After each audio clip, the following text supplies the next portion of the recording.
තෙරුවන් සරණයි ආයුබෝවන්. අද දවසේත් හැම දිනාවම සතුටින් අපගේ පන්තියට පිළිගන්නවා. දහම් පාසල් අවසාන විභාග පන්තිය අපි පවත්වන බුද්ධ ධර්මය හා පාලි භාෂා පරිචය කියන පොතට අදාළව පවත්වන 11 වෙනි දවස. පහුගිය සතියේ යම්කිසි තාක්ෂණික දෝෂයක් නිසා අපිට පන්තිය පවත්වන්නට හැකියාව ලැබුණේ නැහැ. දිගටම ඊට පස්සේ අපි පන්තිය පවත්වන්නට කටයුතු කරනවා. හොඳයි. බුද්ධ ධර්මය හා පාලි භාෂා පරිචය කියන පොතේ පළවෙනි කොටසේ අවසානම පාඩම භාවනා පාඩම තමයි අපි කතා කරමින් ඉන්නේ. මේ කාරණාවත් මතක් කරගෙනම අපි අද පාඩමේ කොටස් සාකච්ඡා කරන්නට යමු. පිරිවෙන දහම් පාසල අපේ YouTube නාලිකාවයි Facebook එකේ තියෙනවා පිටුවක්. පිරිවෙන දහම් පාසල කියලා ප්‍රධාන සමූහයේ තියෙනවා. ඊට අමතරව දහම් පාසල් අවසාන විභාග පන්ති එකමුතුව කියන සමූහය ඔස්සේ මේ සාකච්ඡාවන් වලට සම්බන්ධ වෙන්නට පුළුවන්. අපි හැමදෙනාම එකතු වෙලා ඉන්න සමූහය තමයි දහම් පාසල් අවසාන විභාග පන්ති එකමුතුව කියන සමූහය, ගෲප් එක. Facebook එකේ ඔබට සම්බන්ධ වෙන්නට පුළුවන්. ඒ වගේම තමයි ඒ Facebook එකේම දාලා තියෙනවා සම්බන්ධ වෙන්නට පුළුවන්. WhatsApp හරහා සම්බන්ධ වෙන්නට පුළුවන්. අංකයක් අපි දාලා තියෙනවා. ඒ වගේම මේ වීඩියෝ එකේ මේ යට කොටසේ තියෙනවා අංකයක්. ඒ අංකය ඔස්සේත් අපිට දැනුවත් කළොත් අපිට පුළුවන් ඔබව මේ සමූහවලට ඇතුළත් කරන්නට. සමත විපස්සනා භාවනා කියන කොටසේ මොකක්ද මේ භාවනාව කියන්නේ කියලා සහ සමත භාවනාව ගැන අපි ඉගෙන ගත්තා. අද කතා කරන්නට තියෙන්නේ සමත භාවනාවේ ප්‍රතිඵල සහ විපස්සනා භාවනාව ගැන.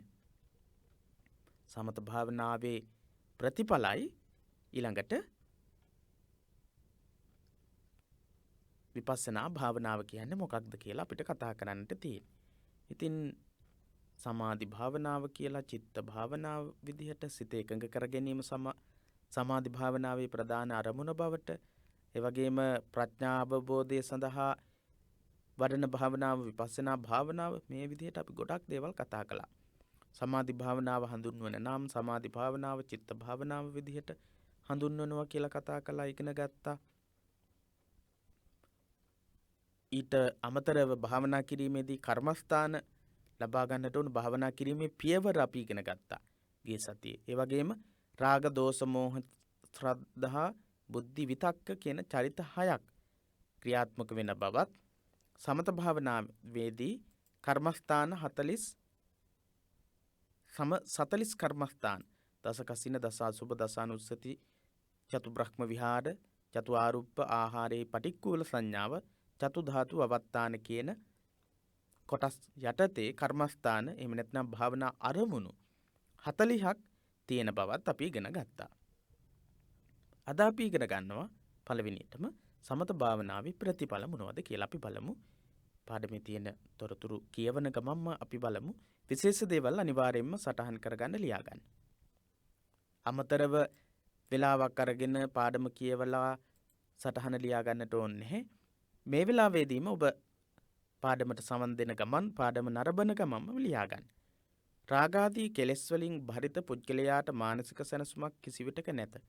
කිසිවකිනුදු සෑහීමක් නොලැබේ. රාගාදී කෙලෙස් වලින් බරිත වෙලා රාගාදී කෙලෙස් වලින් කිලිටි වෙලා තියෙන සිත්වල සැනසීමක් කියන එකක් නැහැ. කිසිම සැනසීමක් නැහැ. කිසිදු සෑහීමකට පත්වීමක් ඇති කියලා ප්‍රමාණවත් කියලා එහෙම හිතෙන්නේ නැහැ රාගාදී කෙලෙස් වලින් ඉන්න මිනිස්සුන්ට. ඊට හේතුව කාමච්ඡන්දාදී නීවරණ ධර්මයන්ගෙන් සිටීමේ ශක්තිය ආවරණය වී ඇති හේයි. කාමච්ඡන්ද ව්‍යාපාද තීන මිද්ද උද්ධච්ච කුක්කුච්ච විචිකිච්ඡා කියන නීවරණ ධර්ම 5. නීවරණ කියලා කියන්නේ මේ වෙද්දිත් සාමාන්‍ය පෙළ විභාගයේ ලියපු දරුවෝ නම් පංච නීවරණ ධර්ම මොනවද කියලා බුද්ධ ධර්මයේ විෂය යටතේ ඉගෙනගෙන තියෙනවා. පංච නීවරණ කාමච්ඡන්ද ව්‍යාපාද තීන මිද්ද උද්ධච්ච කුක්කුච්ච විචිකිච්ඡා කියන 5. 10 ශ්‍රේණියේදීත් 11 ශ්‍රේණියේදීත් ඉතාමත් පැහැදිලිව උපමා උපමේය පාවිච්චි කරලා පන්ති දෙකේදීම පංච නීවරණ විස්තර කරලා තියෙනවා භාවනා පාඩමේදී. එහෙනම් සාමාන්‍ය පෙළ විභාගයේ ලියපු දරුවෝ ගොඩක් මේ සඳහා සම්බන්ධ වෙනවා කියලා අපි විශ්වාස කරනවා. ඒ නිසා ඔබට මතක ඇති ඒ ඉගෙනගත්ත දේවල්. නීවරණ කියලා කියන්නේ නිවන් මාර්ගයේ අවුරණ. එහෙම නැත්නම් ඒ අකුසල සහගත කාමච්ඡන්ද අකුසල සහගත සිතුවිලි, ව්‍යාපාද, තීන මිද්ද, උද්ධච්ච කුක්කුච්ච විචිකිච්ඡා කියන මේ අකුසල සහගත සිතුවිලි පුද්ගලයේ හිතේ ඇති වුණාම නිවන් මාර්ගයේ වැහෙනවා. ඒ කාමච්ඡන්ද ආදී අකුසල ධර්මයන්ගෙන් තමයි හිත ක්‍රියාත්මක වෙන්නට උත්සාහ කරන්නේ. ශක්තිය සිතීමේ ශක්තිය අවුරනවා වහලා දාලා අර කාමච්ඡන්ද කාමුක දේවල් වලට ව්‍යාපාදේ කියලා කියන්නේ ද්වේෂ සහගතව ක්‍රියා කිරීම. ඒ වගේම උද්ධච්ච කුක්කුච්ච කියලා කියන්නේ නොසන්සුන් ගතියෙන් හිත ක්‍රියාත්මක වීම. තීන මිද්ද කියලා කියන්නේ සිත සහ සිතුවිලි වල පවතින උදාසීනකම. අන්න ඒ වගේ අපේ හිත වැහිලා යනවා. අපිට හිතන්න ශක්තිය ගන්න උත්සාහ කරන්න, වීර්යයෙන් වැඩ කරන්න, පාඩම් කරන්න, ඒ වගේ දේවල් කරන්න ශක්තිය ලැබෙන්නේ නැහැ නීවරණ ධර්ම වලින් අපේ හිත වැහිලා තියෙනකොට. එම ධර්මයන්ගෙන් මිදෙන ප්‍රමාණයට සැනසුම හා සහන ලබා ගත හැකි වෙයි.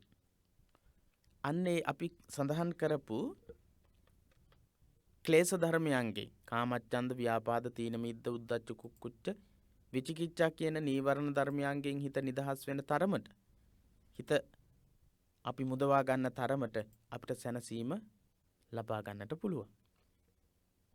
ලෞකික ජීවිතය තුළදී ලද හැකි කාම රූප අරූප භූමිවලට අයත් ධාන සම්පත්‍ය ආදීද ඉද්දි විදාදී පංචවිධ අභිඥාත සමත භාවනා මාර්ගයෙන් ලද හැකි උසස් ප්‍රතිඵලයෝය. සමත භාවනාවෙන් ලබන්නට පුළුවන් උසස් ප්‍රතිඵල අපි එදිනෙදා ජීවත් වෙද්දී කාමච්ඡන්ද, ව්‍යාපාද, තීන මිද්ද, උද්ධච්ච කුක්කුච්ච විචිකිච්ඡා කියන මේ නීවරණ ධර්ම වලින් අපේ හිත වෙහිලා තියෙනකොට උත්සාහයෙන්, උනන්දුවෙන්, වීර්යයෙන් වැඩ කරලා ප්‍රබෝධවත් කෙනෙක් විදිහට ක්‍රියා කරන්නට බැරි වෙනවා. අන්න සමත භාවනාව කරාට පස්සේ මොකද වෙන්නේ? తాවකාලිකව කාමච්ඡන්ද, ව්‍යාපාද, තීන මිද්ද, උද්ධච්ච කුක්කුච්ච විචිකිච්ඡා කියන මේ ක්ලේශ ධර්මයන් යටපත් කරනවා. එතකොට පුළුවන්කම තියෙනවා එදිනෙදා ජීවිතයේදී ඉගෙන ගන්න දරුවෙක් නම්, එහෙම නැත්නම් මොකක් හරි ව්‍යාපාරයක් කරලා දියුණු වෙන්න අදහස් කරන කෙනෙක් නම්, එයාට ප්‍රබෝධවත් කෙනෙක් විදිහට ඉදිරියට ගමන් කිරීමේ හැකියාව ලැබෙනවා. ලෞකික වශයෙන් කියලා කියන්නේ එදිනෙදා ජීවිතයේදී ප්‍රයෝජනයක් විදිහට අපිට ඒ විදිහට කතා කරන්නටත් පුළුවන්. කොහොමත් සමත භාවනාව ලෞකික විපාක ලබා දෙන භාවනාවක්. කාම රූප අරූප ලෝක තුනක් තියෙනවා. කාම ලෝකය, රූප ලෝකය, අරූප ලෝකය. එහෙම නැත්නම් මේවා භූමි කියලාත් කියනවා. අපි භූමි කියන එක කතා කරනවා ඊළඟට අභිධර්මයේ චිත්තචෛතසික රූප නිබ්බාන කියන කොටස් 4 යටතේ කාම භූමි අපි කතා කරනවා. භූමි වශයෙන් සිත් 89 බෙදෙන විදිහ කතා කරනවා. කාම රූප අරූප භූමි වලට අයත් ධ්‍යාන සම්පත්‍ය ආදීද කාම ලෝකයට අයිති ධ්‍යාන, රූප ලෝකයට අයිති ධ්‍යාන, අරූප ලෝකයට අයිති ධ්‍යාන ලබා ගන්නට පුළුවන් සමත භාවනාවෙන්. කාම රූප අරූප කියලා ලෝක තුනක් තියෙනවා. භූමි තුනක් තියෙනවා. මේ ලෝකවලටම තමයි භූමි කියලාත් කියන්නේ. කාම ලෝකේ ධ්‍යාන ලබා ගන්නට පුළුවන්, රූප ලෝකේ, අරූප ලෝකේ. ඒ කියන්නේ මනුස්සාදී ලෝක. කාම ලෝක කියලා කියන්නේ මනුස්ස ලෝකයක්, දිව්‍ය ලෝක 6ක්, සතර අපායත් කියන මේවනේ.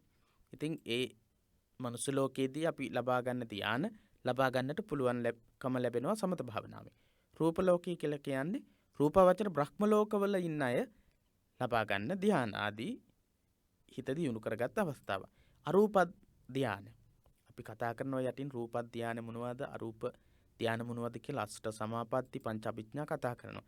එහෙනම් කාම රූප අරූප කියන ලෝක තුනේම ඉන්න අයට ධ්‍යාන සමාපatti ලබා ගන්නට පුළුවන්කම ලැබෙනවා සමත භාවනාව තුලින්.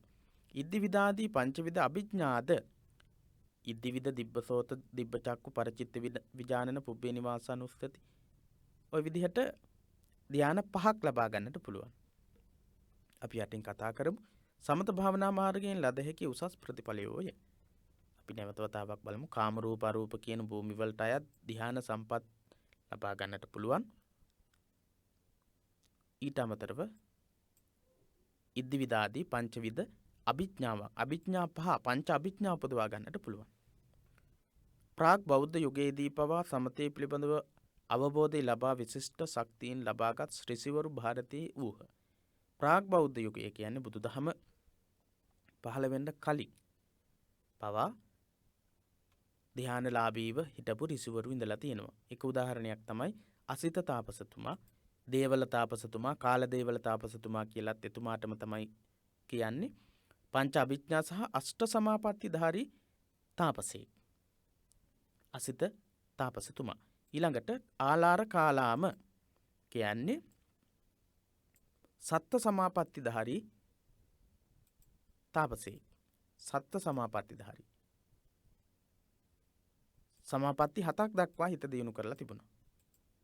ආකින්චඤ්ඤායතනෙ දක්වා. උද්දකරාම පුත්ත කියන්නේ සමාපatti 8ම.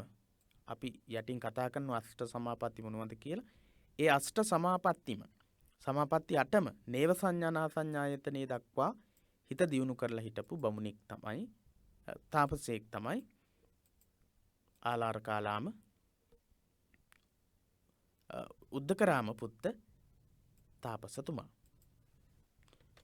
ආදී ඍෂිවරු කෙලෙස් සමතේ කොට පංච අභිඥා හා ධ්‍යාන සමාපatti ලබා වාසය කළ අයුරු බෞද්ධ සාහිත්‍ය ප්‍රකට කරුණකි.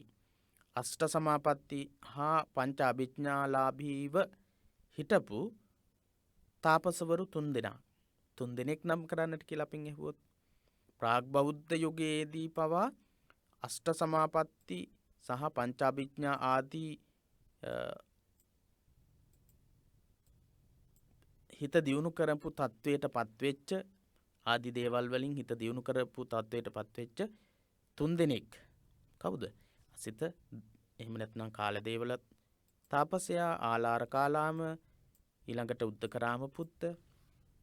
මේ අය බුද්ධි සම්පන්න පෘථග්ජනයන් ලෙස හැඳින්වෙන ඔවුහු ධ්‍යාන සමාපatti ප්‍රතිලාභයේ පරම සුවේ ලෙස සලකා ඒන් සැනසුනහ. මේ අය කල්පනා කළා ඒක තමයි ධ්‍යාන සමාපatti ලබා ගන්න එක තමයි පරමම සුවය. උසස්ම තත්වයට පත්වෙන එක ධ්‍යාන සමාපatti ලබා ගන්න එක කියලා. එය කල්පනා කළා. එහෙම කල්පනා කරලා කටයුතු කළා. අපි බලමු අභිඥා පංච අභිඥා. ඉර්ධි ප්‍රාතිහාර්ය දැක්වීමේ හැකියාව. ඉද්ධිවිද ඉර්ධි ප්‍රාතිහාර්ය දැක්වීමේ හැකියාවට කියනවා ඉද්ධිවිද ඥානය කියලා. දිව්‍යමය කන් ඇති බව දිබ්බ සෝත. සෝත කියලා කියන්නේ කන.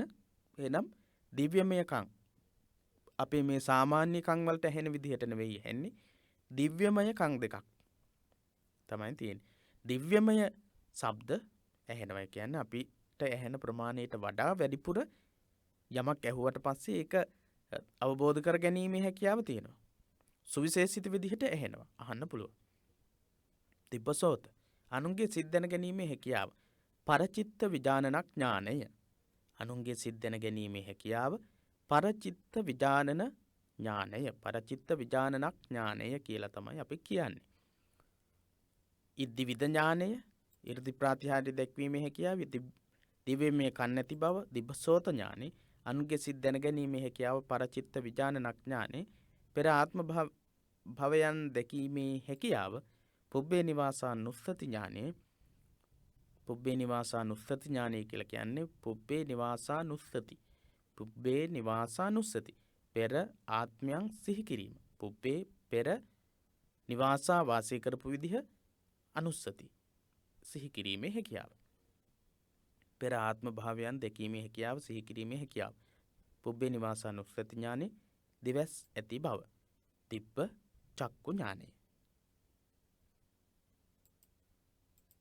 දිබ්බ චක්කු ඥානය. හොඳයි. ඒවා තමයි පංච අභිඥා. මේ අභිඥා පහම ලබා ගන්නට පුළුවන් සමත භාවනාවේ ප්‍රතිඵල විදිහට. එහෙනම් විදර්ශනා භාවනාවෙන් නෙවෙයි මේ පංච අභිඥාවන්ම ලබා ගන්න. පංච අභිඥාවන්ම ලබා ගන්නට පුළුවන් සමත භාවනාව තුලින්. ප්‍රථම ධානය, ද්විතීය ධානය, තෘතීය ධානය, චතුර්ථ ධානය වශයෙන් ධාන 4කි. මේවා රූපාවචර ධාන. රූපාවචර අපි කිව්වා කාම ලෝකේ, රූප ලෝකේ, අරූප ලෝකේ කියලා.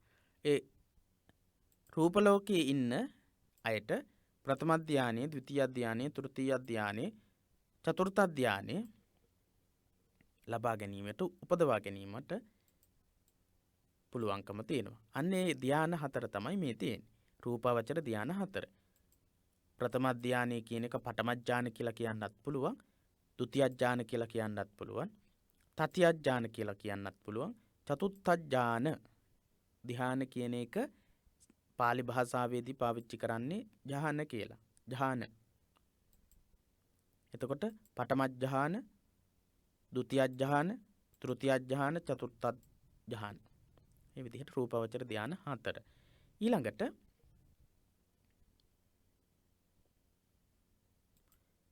අරූපාවචර ධාන 4.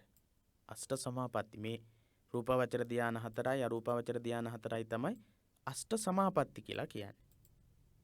අෂ්ට සමාපatti. මොනවද අරූපාවචර ධාන 4? ආකාසානංචායතනෙ. ආකාසානංචායතන. සමහර අයට මේ වචන කියවෙන්නේ නැහැ. මොකද එක වගේ අකුරු ගොඩක් යෙදිලා එහෙම තියෙන නිසා. අපි කියමු බලන්න. ආකාසානංචායතන, විඤ්ඤාණංචායතන. එහෙම අකුරෙන් අකුර කියනකොට කියවන්න පුළුවන්. අකුරෙන් අකුර දෙපාරක් විතර කියවලා දිගටම කියවන්න පුළුවන්. ආකින්චඤ්ඤායතන. ආලාර කාලාම කියන තාපසතුමා ඇති කරගෙන තිබ්බේ මේ දක්වා විතරයි හිත දියුණු කරලා තිබුණේ. ආකින්චඤ්ඤායතනේ දක්වා විතරයි. උද්දකරාම පුත්ත තාපසතුමා මේ නේව සංඥානා සංඥායතන, නේව සංඥා නාසඤ්ඤායතන කියන தත්ත්වය දක්වා හිත දියුණු කරලා තිබුණා. අපෙන් එහෙනම් ප්‍රශ්න අහන්න පුළුවන්. සමත භාවනාවේ ප්‍රතිඵල මොනවද කියලා අහන්න පුළුවන්. ප්‍රතිඵල විදිහට මොනවද කියලා දක්වනකොට පංච අභිඥා අපිට ලියන්න වෙනවා. පංච අභිඥා ලියන්න වෙනවා. ඒ වගේම කාමච්ඡන්ද, ව්‍යාපාද, තීන මිද්ද, උද්ධච්ච, කුක්කුච්ච ආදී නීවරණ ධර්ම වලින් හිත නිදහස් වෙනවා කියලා අපිට කියන්න වෙනවා. රූපාවචර ධ්‍යාන, අරූපාවචර ධ්‍යාන කියන අෂ්ට සමාපatti වලටපත් වෙන්න පුළුවන්කම තියෙනවා.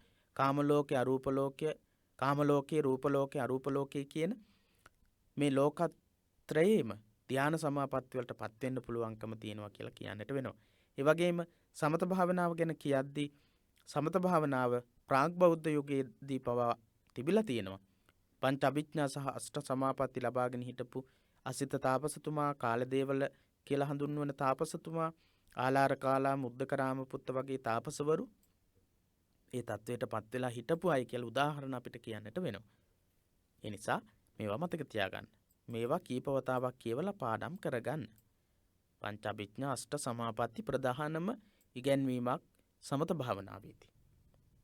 එහෙනම් සමත භාවනාව කියන්නේ මොකක්ද කියලා, සමත භාවනාවේ ප්‍රතිඵල කියන්නේ මොනවද කියලා කියද්දී මේවා පාඩම් නැත්නම් අපිට සාර්ථක පිළිතුරක් ලියන්නට බෑ. ඒ වගේම තමයි කෙටි ප්‍රශ්නවලදී කරුණු වශයෙන් අපින් අහන්නට පුළුවන්කම තියෙනවා අරූපාවචර ධ්‍යාන 4 මොනවද කියලා. එතකොට අපිට ආකාසානංචායතනේ, විඤ්ඤාණංචායතනේ, ආකින්චඤ්ඤායතනේ, නේව සංඥානා සංඥායතනේ කියලා කියන්නට වෙනවා. හොඳයි. ඒ පංච අභිඥා සහ අෂ්ට සමාපatti ලබා ගන්නට පුළුවන් සමත භාවනාවේ ප්‍රතිඵලයක් විදිහට.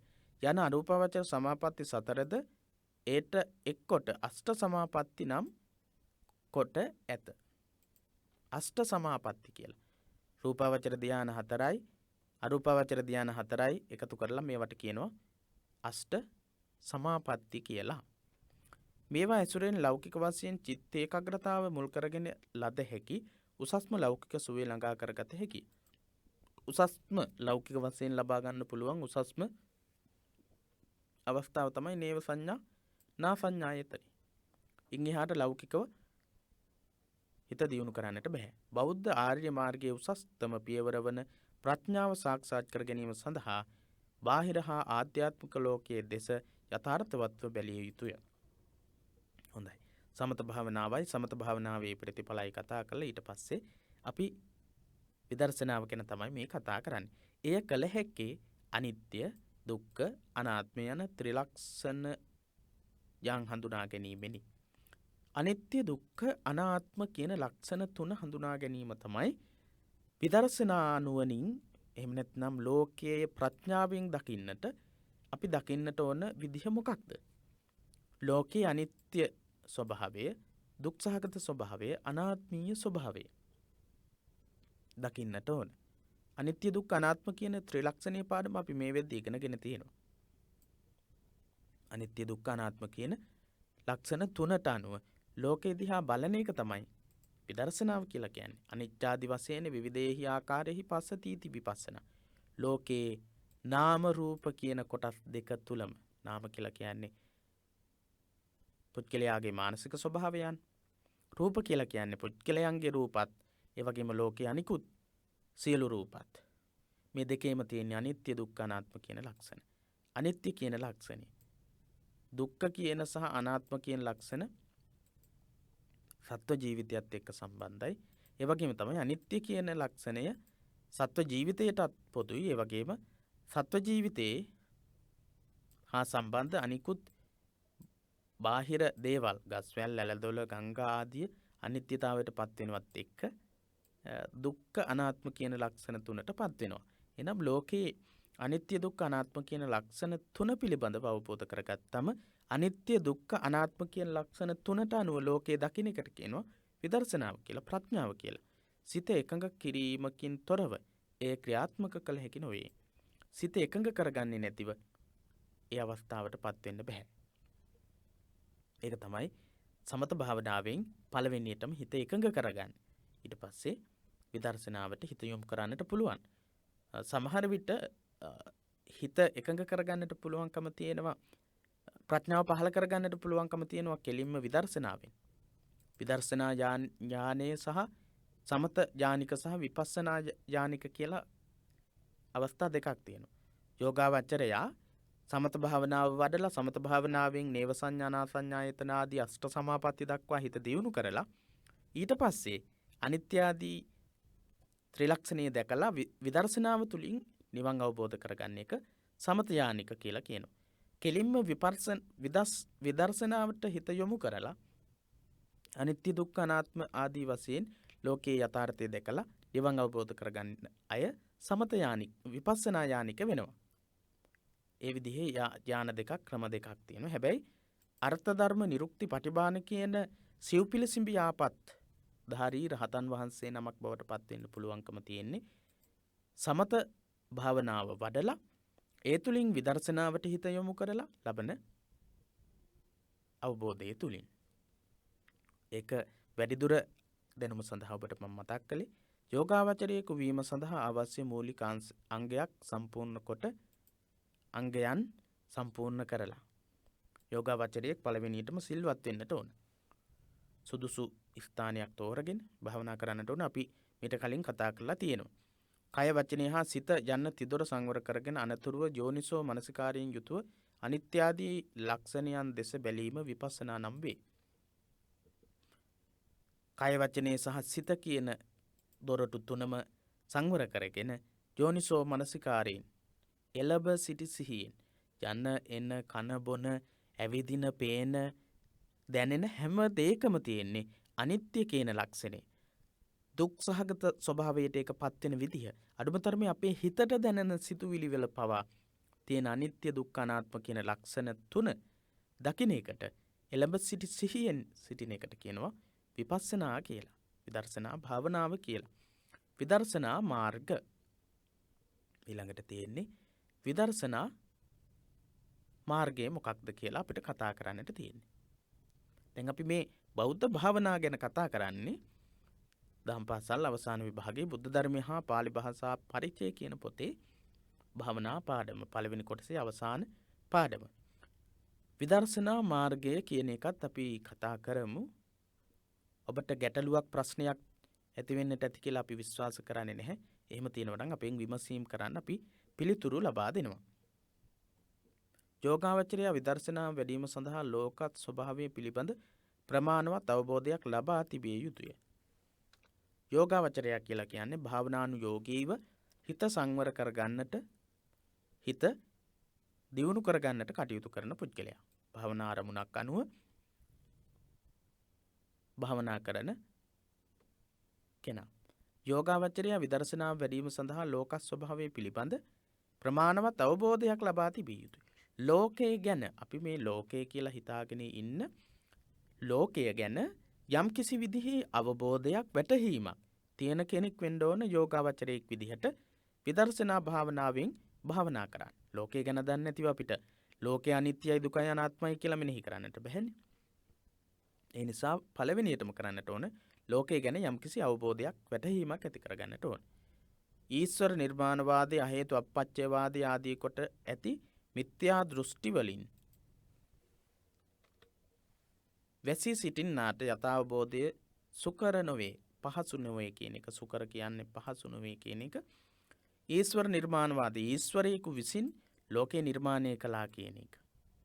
අපි ඊයේ දවසෙත් කතා කළා ඉස්සර නිර්මාණවාද ආදී වාදයන් ಭಾರತೀಯ සමාජය තුළ පැවතුණු ආකාරයත් ඒ වගේම මේ පොතේම පළවෙනිම පාඩමේ පටිච්චසමුප්පාදය කියන පාඩමේදී ඉස්සර නිර්මාණවාදයේ අහේතු අප්පච්චවාද ආදී වාද ගැන කතා කරලා තියෙනවා. ඊශ්වරයෙකු විසින් ලෝකයේ මැව්වා කියන අදහසින් කවුරු හරි ඉන්නවා නම් විදර්ශනාවට හිත යොමු කරලා ලෝක ස්වභාවයේ අනිත්‍ය දුක්ඛ අනාත්ම වශයෙන් දකින්න හරි අමාරුයි. පහසු නෑ. අහේතු අප්පච්චවාදයේ අහේතුකව ඉබේ ආකස්මිකව සියල්ලක්ම සිද්ධ වෙනවා කියන එක ගැනීම.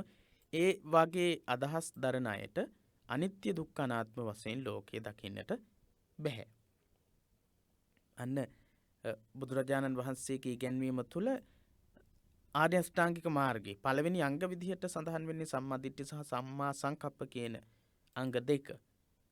දෙක මාර්ගාංගයන්හි මුලින්ම සඳහන් වන්නේ මෙලොව පරලොව විශ්වාස කිරීම, හේතුඵල ධර්ම පටිච්චසමුප්පාදයේ අවබෝධ කිරීම සඳහා උත්සුක වීම යන මූලික අංගයන්හි අවශ්‍යතාව සලකාය.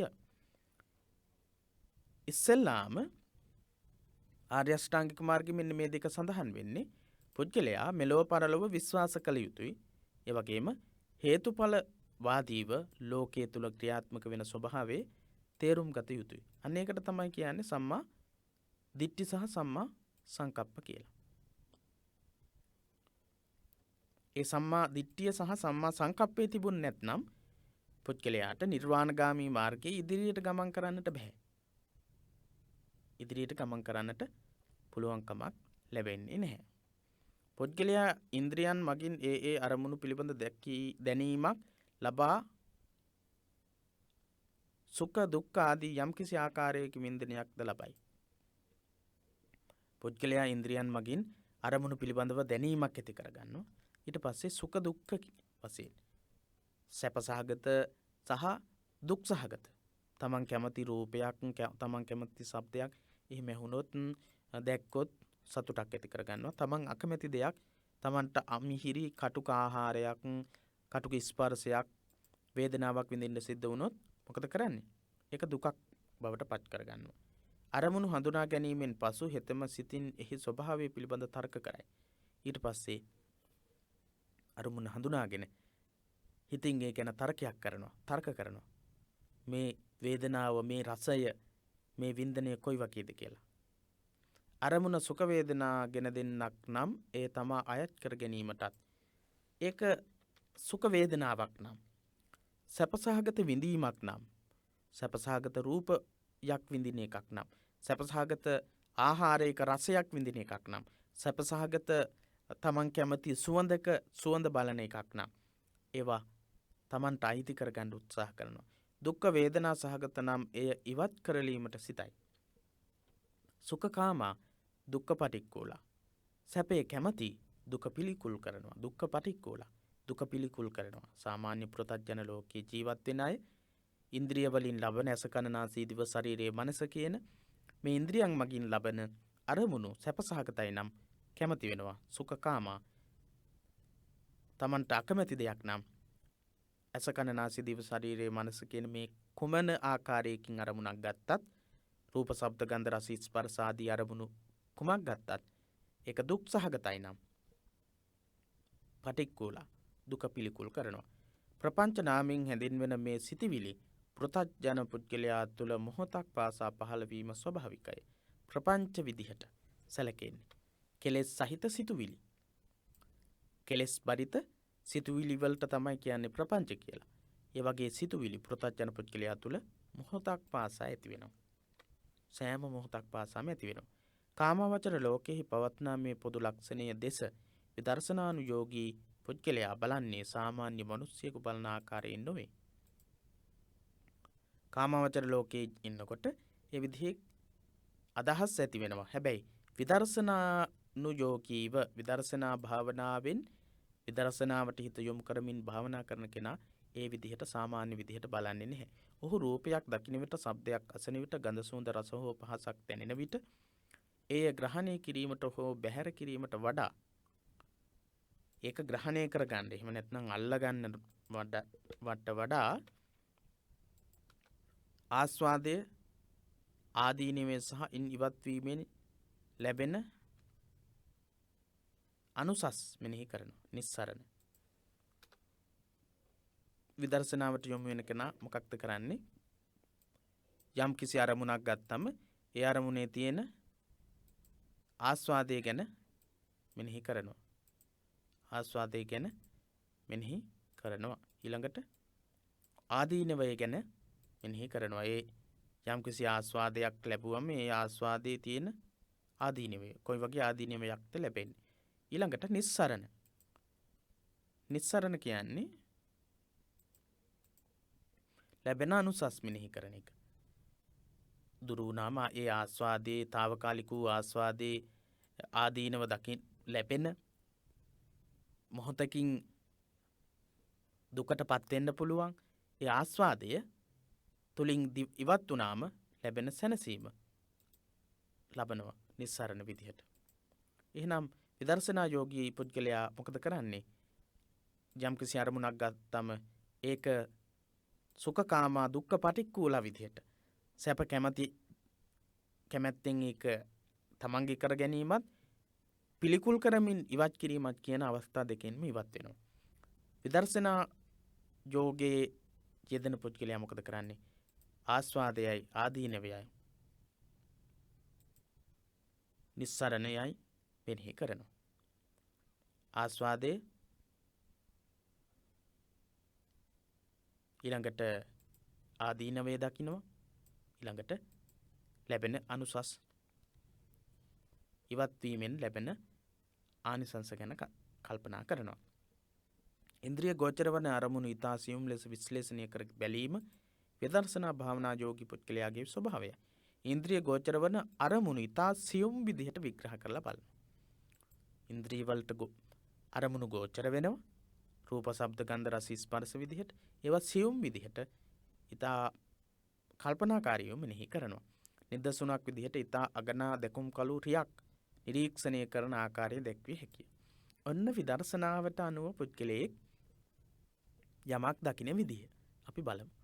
රියෙන් රෝදයක් පමනගෙන මේ රිය යැයි නොකියයි. රථයක වාහනයක රෝදයක් අරගෙන අපි කියන්නේ නැහැ මේක වාහනේ කියලා. අපි මොකද්ද කියන්නේ? ඒකට රෝදය කියලා කියන්නේ. ඉඳ ගන්න ආසනයේද රිය නොවේ. ඉඳ ගන්න ආසනේ අරගෙන අපි කියනවද මේක තමයි වාහනේ කියලා? එහෙම කියන්නේත් නැහැ. ක්‍රියාත්මක කරන එන්ජින් යන්ත්‍රයේද රිය නොවේ. එන්ජිමක් තියෙනවා. වාහනේ. වාහනේ කියන්නේ ඒකත් නෙමෙයි. හැබැයි මේ ඔක්කොම වාහනේ තියෙනවා. ඒවා වටකර ඇති කූඩුව බොඩි එක කියලා කියන්නේ වාහන කූඩුව හෝ එහි වර්ණය හෝ රිය වශයෙන් නොහැඟි. විදර්ශනාවෙන් බලනකොට ඒ වාහනේ කූඩුවවත් නෙමෙයි වාහනේ කියලා කියන්නේ. එහෙත් ඒ සියල්ල එක් වූ විට හඳුනා ගැනීම සඳහා පාපැදිය, යතුරු පැදිය, ඊළඟට කාරය, බසය, ලොරිය කියන මේ නම් යොදනවා. ඒ විදිහේ නමක් අපි යොදා ගන්නවා. යතාහි අංග සම්භාරා හෝති සද්දෝ රතෝ ඉති. එවං කන්දේසු සත්තේසු හෝති සත්තූති සම්මුති. අන්න එහෙමයි කියලා තියෙන්නේ. මං ආයෙත් වතාවක් කියන්නම්. යතාහි අංග සම්භාරා හෝති සද්දෝ රතෝ ඉති. එවං කන්දේසු සත්තේසු හෝති සත්තූති සම්මුති. අන්න එහෙම තමයි කියලා තියෙන්නේ. මේ ශරීරයේ කොටස්, එවැගේම යම් කිසි වාහනයක් කොටස් එකතු වෙලා හැදුනට පස්සේ ඒකට අපි වාහනය කියනවා වගේ රූප, වේදනා, සංඥා, සංඛාර, විඥාන කියන මේ පහ එකතු වෙලා හැදෙන කෙනාට කියනවා හෝති සත්තූති සම්මුති. සත්වයෙක් කියලා කියනවා කියලයි ඒකේ අදහස. රුපියල් දහස් ගණනක්, ලක්ෂ ගණනක් දී රතයක් හිමි කරගන්නා නමුදු එය මොහොතින් මොහොත කැඩී බිඳී යන හැටි. දහස් ගණනක්, ලක්ෂ ගණනක් දීලා තමයි යම්කිසි කෙනෙක් වාහනයක් ගන්න. ඒක මොහොතක් පාසා කැඩෙනවා. හදිසි අනතුරකදී නිමේෂයකින් සුණු විසුණු වන හැටිත් දක්නට ලැබේ. අපිට දකින්න පුළුවන් ඒ විදිහට විනාශ වෙලා යනවා. අලුතින් හදලා එහෙම තිබුණට ඒක ඉක්මනට විනාශ වෙන්න පුළුවන්. අපේ ජීවිතත් එක්ක, සමහර අයගේ ජීවිතත් එක්ක විනාශයටපත් වෙන ඔබ දැකලා ඇති. මේ ආයුරින් සියලු සංස්කාර ධර්මයන්ගේ පොදු ලක්ෂණයන් අවබෝධ කර ගැනීම විපස්සනා භාවනාවෙන් කෙරෙන කාර්ය වේ. විපස්සනා භාවනාවෙන් කෙරෙන්නේ අන්න ඒ විදිහට වාහනයක සියලු අංග එකතු වෙලා වාහනයක් හැදෙනවා. ඒ අංග සියල්ලක්ම යම්කිසි හදිසි අනතුරකින්, යම්කිසි දෙයකින් විනාශයටපත් වෙන්න පුළුවන්. මොහොතක් පාසා දි รา පත් වෙනවා. සේවිස් කරන්නට ඕන. අලුත් වැඩියා කරන්නට ඕන මාස 2-3කට වතාවක්. එහෙම නැත්නම් ඒ වාහනය පවත්වාගෙන යන්නට බැහැ. එහෙනම් අපේ ශරීරයත් එහෙමයි. මොහොතක් පාසා වෙනස් වෙනවා, දි รา පත් වෙනවා. නිට්ටය නොවන සියල්ල වෙනස් වී යන විට ඇතිවන්නේ දුකකි, අතෘප්තිකර ස්වභාවයකි. වෙනස් වෙලා යනකොට වාහනේ තමන් කැමති වාහනේ දි รา පත් වෙලා යනකොට තමන් කැමති ශරීරය දවසින් දවස පියකිලා යනකොට, වයසට ගිහිල්ලා තව ටික කාලයක් යනකොට ඔබට තේරෙවි ඔබ ඉතා ඉක්මනින් වයසට යනවා. ඒ වයසට යනකොට ඔබට තියෙන තරුණ ස්වභාවය, ශරීර අලංකාරය එකක්වත් නවත්ත ගන්න පුළුවන් කමක් ලැබෙන්නේ නැහැ. ඔබ ශරීරය ඒ විදිහටම පවතී කියලා හිතාගෙන ඉද්දීම ඉතා ඉක්මනින් ඔබේ ශරීරය දි รา පත් වෙලා යනවා. අන්න එතකොට ඔබට දුක දැනෙනවා. ඔබේ වාහනේ දි รา පත් වෙලා යනකොට ඔබට දුක දැනෙනවා. ඔබේ ශරීරයේ දි รา පත් වෙලා යනකොටත් ඒ වගේමයි. අතෘප්තිකර ස්වභාවයකට පත් වෙනවා. ඒ නිසා අනිත්‍ය හා දුක්ඛ ලක්ෂණ වලින් යුතු රූපාදී ස්කන්ධ පංචකයේ එක් කොටගෙන ඒ මම වෙමි හෝ එය මගේය හෝ අයිති කර ගැනීමට කිසිවක් නොමැති බව, අනාත්මය අවබෝධ කර ගැනීම විදර්ශනාව මගින් කළ යුත්තකි. එහෙනම් ඔබ කැමති වෙද්දීත් ඉතා ඉක්මනින් ඔබේ ඉන්ද්‍රියන් ටික විනාශ වෙලා යනවා නම්, ඔබේ වාහනේ තියෙන කොටස් ටික විනාශ වෙලා යනවා නම්, ඒ වගේම ඔබේ ශරීරයත් රූප, වේදනා, සංඥා, සංඛාර, විඥාන කියන මේ පහෙන් සැදුම්ලත් ඔබේ ජීවිතයත් විනාශ වෙලා යනවා නම්, මම හෝ මගේ රූප, මගේ වේදනා, මගේ සංඥා, මගේ සංඛාර ඔය විදිහට ගන්නට පුළුවන් කිසිම දෙයක් නැහැ කියලා තේරුම් ගන්න එකට කියනවා විදර්ශනාව කියලා. අනිත්‍යයි, ස්ථිර නැහැ. දුකයි, ඒ නිසා දුකට වෙනස් වෙනකොට අපිට හරිම දුකයි, කනගාටුයි. ඒ වගේම ඒ එකක්වත් මම කියලා හෝ මගේ කියලා හෝ අරගන්නට පුළුවන්කමක්, හැකියාවක් නැහැ කියලා තේරුම් ගන්න එක තමයි විදර්ශනාව කියලා කියන්නේ. ත්‍රිලක්ෂණ අවබෝධය ලබාගත් පුද්ගලයා එතනින් නොනැවතී පුබ්බේ නිවාසානුස්සති ත්‍රිලක්ෂණය මෙනෙහි කරමින් එතනින් අතර වෙන්නේ නැහැ. ප්‍රඥාව පහළ කරගෙන පුබ්බේ නිවාසානුස්සති දිබ්බ චක්කු ආසවක්කේ දිබ්බ චක්කු කියන එකම තමයි චුතූපපාත ඥානීය විදිහටත් හැඳින්වෙන්නේ. මිනිස් සත්වයාගේ චුති සහ උප්පත්ති දැනගැනීමේ හැකියාව දිබ්බ චක්කු ඥානෙ. පුබ්බේ නිවාසානුස්සති ඥානෙ සමහර තැන්වල තියෙනවා පුබ්බේ නිවාසානුස්සති ඥානෙ, චුතූපපාත ඥානෙ සහ ආසවක්කේ ඥානෙ කියලාත් සමහර තැන්වල තියෙන්නේ මේ විදිහට. පුබ්බේ නිවාසානුස්සති ඥානෙ, දිබ්බ චක්කු ඥානෙ, ආසවක්කේ ඥානෙ විදිහට. මෙහෙම තිබුණත් මෙතනට චුතූපපාත ඥානෙ කියන එක ඇවිල්ලා තිබුණත් මේ තුන ත්‍රිවිද්‍යා ඥාන විදිහට තමයි සඳහන් වෙන්නේ. ත්‍රිවිද්‍යා ඥාන විදිහට. පුබ්බේ නිවාසානුස්සති ඥානෙ, දිබ්බ චක්කු ඥානෙ, ආසවක්කේ ඥානෙ කියන ඥාන තුන පහළ කරගන්න. එම ධර්මයන් ආසේවනීය, භාවනීය හා බහුලීකරණය මගින් පරම නිෂ්ඨාව වන විමුක්ති සුඛය ප්‍රත්‍යක්ෂ කරගනි. ආසේවනය හොඳින් සේවනය කරනවා, භාවනයේ වඩනවා, බහුල කරනවා, බහුලව වඩනවා. මොනවද?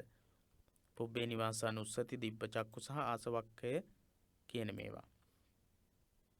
පුද්ගලයා සාංසාරිකවත් පෙර ඉඳලා භවයෙන් භවයට ගමන් කරමින් භවයෙන් භවය තුල අනිත්‍ය දුක්ඛ අනාත්ම කියන ලක්ෂණ තුනටපත් වෙමින් චුති උප්පත්ති වලටපත් වෙමින් ගමන් කරන විදිහ දකින්න. ඒ වගේම ආසවක්කය ඥානය සියලුම ක්ලේශ ධර්මයන් දුරු කළාට පස්සේ නැවත නැවත ඉපදීමේ තත්වයටපත් වෙන්නේ නැහැ, චුති උප්පත්ති සිද්ධ වෙන්නේ නැහැ කියලා දකින්නවා ආසවක්කේ ඥානය තුලින්.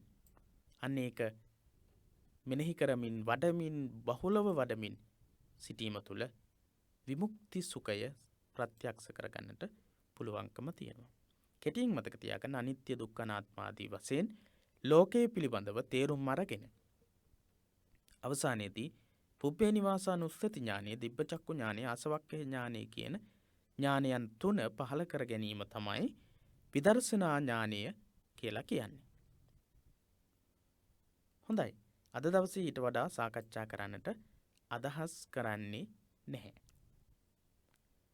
අපි මේ වෙද්දී දහම් පාසල් අවසාන විභාග පන්තිය තුලින් බුද්ධ ධර්මයේ සහ පාලි භාෂා පරිචය පොතට අදාළ පළවෙනි කොටසේ සියලු කොටස් ඉතාමත් පැහැදිලිව කතා කරලා තියෙනවා.